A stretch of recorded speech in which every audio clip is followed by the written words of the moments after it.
Hello നമസ്കാരം, ഏവർക്കും പുതിരീടിലേക്ക്. ഇന്ന് ഞാൻ വന്നിരിക്കുന്നത് ഈ വരുന്ന ഓണക്കാലത്ത് സൂര്യ TV ഒരുക്കുന്ന ചിത്രങ്ങൾ ഏതൊക്കെയെന്ന് പറയാൻ വേണ്ടിയിട്ടാണ്. വീഡിയോയ്ക്ക് മുൻപ് വീഡിയോ ലൈക്ക് ചെയ്യുക, ചാനൽ സബ്സ്ക്രൈബ് ചെയ്യാൻ വിശ്രമിക്കുക.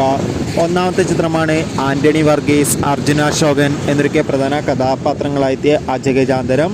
രണ്ടാമത്തെ ചിത്രമാണ് മമ്മൂട്ടി, ഐശ്വര്യലക്ഷ്മി എന്നൊക്കെ പ്രധാന കഥാപാത്രങ്ങളായെത്തിയ ക്രിസ്റ്റഫർ. മൂന്നാമത്തെ ചിത്രമാണ് സുരാജ്, സിദ്ദീഖ് എന്നൊക്കെ പ്രധാന കഥാപാത്രങ്ങളായെത്തിയ എന്നാലും എൻ്റെ അളിയ. നാലാമത്തെ ചിത്രമാണ് പൃഥ്വിരാജ് നായകനെത്തിയ കടുവ. ചിത്രം തിരുവോണ ദിനത്തിൽ രാത്രി 7 മണിക്കായിരിക്കും സൂര്യ TVയുടെ സംപ്രേഷണം ചെയ്യുക. അടുത്തൊരു ചിത്രമാണ് ദളപതി, വിജയ്, തൃഷ എന്നൊക്കെ പ്രധാന കഥാപാത്രങ്ങളെത്തിയ ലിയോ.